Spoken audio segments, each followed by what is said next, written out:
नमस्कार, घूमो बिहार में आप सभी दर्शकों का स्वागत है। अगर आप नेपाल की यात्रा पर जाते हैं तो वो कौन कौन सी मुख्य बातें हैं जिसका आप ध्यान रखें। खास करके वो 5-6 ऐसी बातें हैं जिसका मैं आप सभी के सामने आपको बताने का प्रयास करूंगा। और इन 5-6 बिंदुओं में एक ऐसा बात है जो मैं आखिरी में बताऊंगा और वो आपको जानना सबसे महत्वपूर्ण है।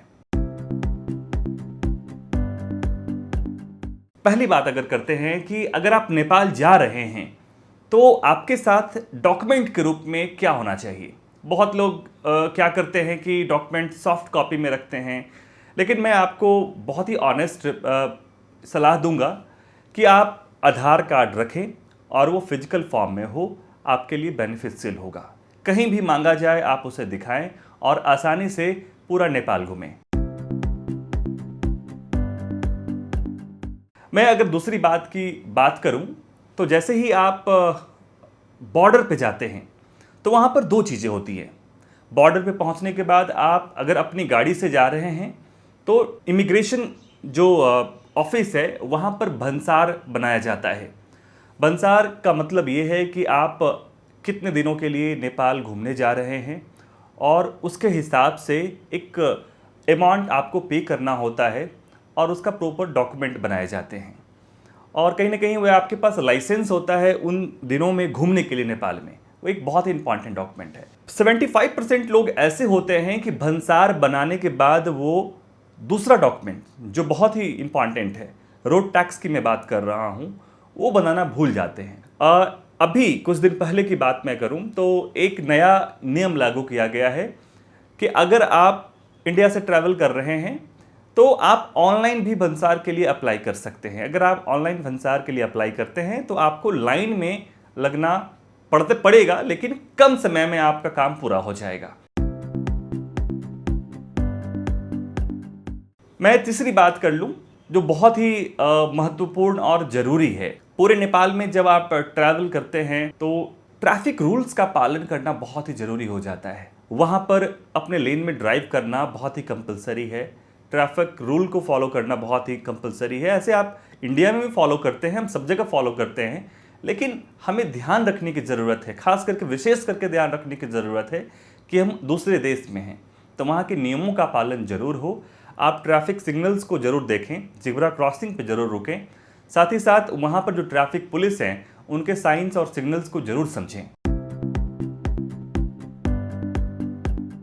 एक और इम्पॉर्टेंट बात जो मैं आपको बताना चाहूँगा कि जैसे ही आप बॉर्डर क्रॉस करते हैं तो एक लाइन से तकरीबन सैकड़ों की संख्या में ऐसे दुकान मिलेंगे जहाँ पर करेंसी एक्सचेंज और सिम कार्ड्स वाले स्टोर्स मिल जाएंगे आपको।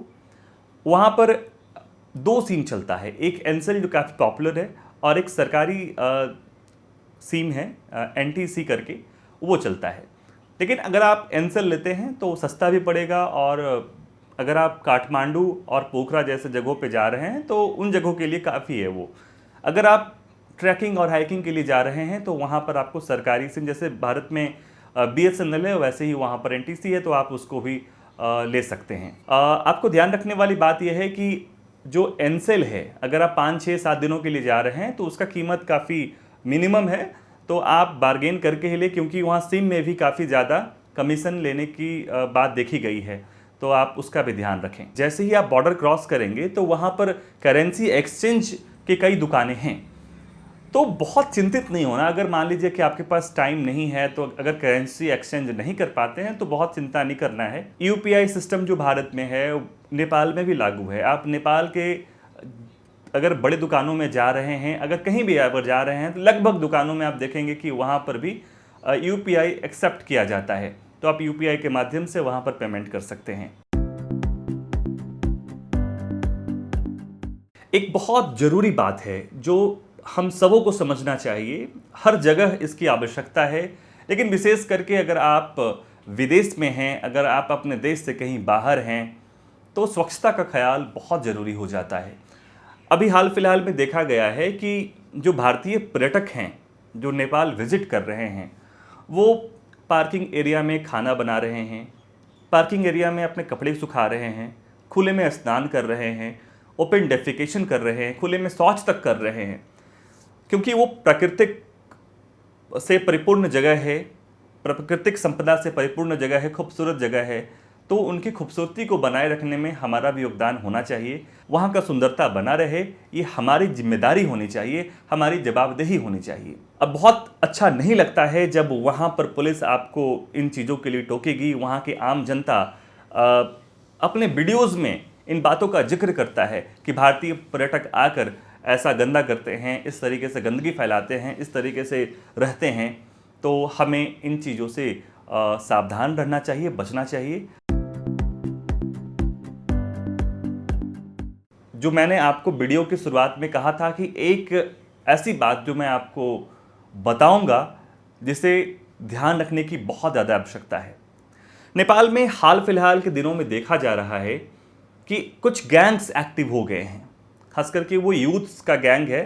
आप अगर हम भारतीय भाषा में बात करें तो कुछ छपरी का गैंग होता है ना, उस तरीके का आपको लगभग हटौड़ा एक जगह है, हटौड़ा, देन मुगलिंग, ऐसे पॉइंट्स पे, ऐसे जंक्शंस पे ऐसे कुछ गैंग्स एक्टिव हैं जो आपको परेशान करने का प्रयास करेंगे। अगर आप अपने गाड़ी से हैं तो आपके गाड़ी में ज़बरदस्ती धक्का मारेंगे और आपसे पैसा वसूली करने का प्रयास करेंगे।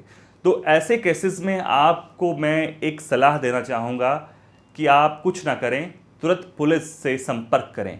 वहाँ पे ट्रैफिक पुलिस हो या फिर आसपास में कोई नेपाल प्रहरी का अगर कोई स्टॉप हो या फिर कोई प्लेटफॉर्म हो, वहाँ पर जाकर कंप्लेन दें। वहाँ पर आप प्रयास करें कि जब आप नेपाल में विज़िट कर रहे हैं तो कुछ आपके पास आसपास के पुलिस स्टेशंस का नंबर होना चाहिए जिसे तुरंत आपको रेस्क्यू किया जा सके। इन स्कैम्स से बचने के लिए आपको यह भी ध्यान रखने की ज़रूरत है कि अगर बड़ी संख्या में लोग हों तो गाड़ी रोकने की भी ज़रूरत नहीं है। आप जब तक आप पुलिस के पास ना पहुँचें तब तक आप गाड़ी को ना रोकें, नहीं तो आपके साथ कोई अनहोनी भी हो सकती है। ऐसा नहीं है कि सभी लोग वहाँ ऐसा करते हैं, वहाँ बहुत अच्छे लोग हैं, बहुत अच्छे विचार के लोग हैं, बहुत ही अच्छे से स्वागत करते हैं। होटल्स के लोग बहुत अच्छे हैं, वहाँ पर आपको शॉपकीपर्स काफ़ी अच्छे मिलेंगे, वहाँ की आम जनता भी बहुत ही स्वागत योग्य होते हैं। लेकिन हर जगह कुछ न कुछ ऐसे लोग होते हैं जो गंदगी फैलाते हैं, तो वही वो लोग हैं जो नेपाल को बदनाम करने का प्रयास कर रहे हैं। अगर ऐसा आपको सामना करना पड़े तो ज़रूर तुरंत पुलिस से आप संपर्क करें और अपने आप को सुरक्षित रखें। बहुत बहुत धन्यवाद।